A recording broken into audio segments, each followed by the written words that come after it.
మీరు ఒక వీడియో చూశానండి మీది. ఒక ఛానల్ ఇంటర్వ్యూలో చాలా ఎమోషన్ అయ్యారు. మీ పాపని బాబుని గుర్తు తెచ్చుకుని మీ పాప ఇక్కడ నుంచి చాలా ఇబ్బంది పడుతూ వేరే కంట్రీకి వెళ్ళి చదువుకుంటుంది అనేది ఒకటి, అలాగే మీ బాబును ఉద్దేశించి కూడా మీరు కన్నీరు పెట్టుకున్న పరిస్థితి చూశాను. నిజంగా ఎందుకు అంత ఎమోషన్ అయ్యారు అంటే ఏ సందర్భం అది? తల్లి కొడుకుల ఫోటోల్ని న్యూడ్గా మార్ఫింగ్ చేసి కొడుకుకు పెడితే ఎలా ఉంటుంది ఆ తల్లి పరిస్థితి?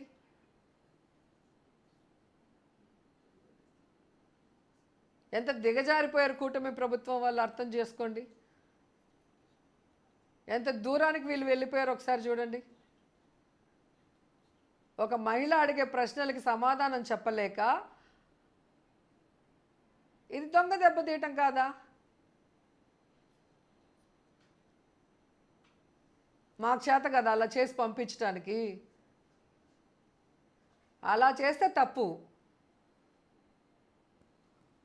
మాకు విలువలు ఉన్నాయి, మా నాయకుడు కూడా విలువలు నేర్పించారు. అందరం కూడా పొలిటికల్గా ఫైట్ చేస్తాం, పొలిటికల్ ఇష్యూస్ మీద ఫైట్ చేస్తాం.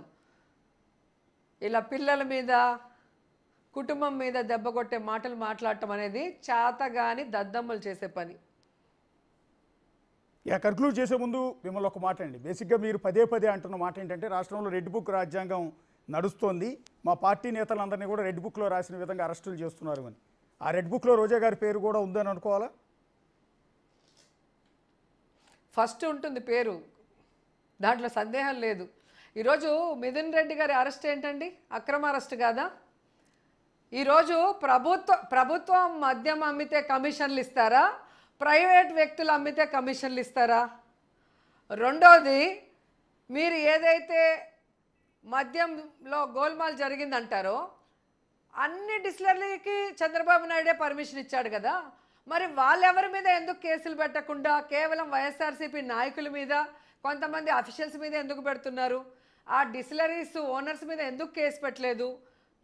నాసిరకం మందుతో ప్రాణాలు తీసామన్నప్పుడు అవి ఎందుకు ముగించలేదు? ఈరోజు వాళ్ళకే ఎందుకు మీ ప్రభుత్వంలో కూడా ఆర్డర్లు ఇచ్చి ఈరోజు మద్యాన్ని అమ్మకాలు చేస్తున్నారు?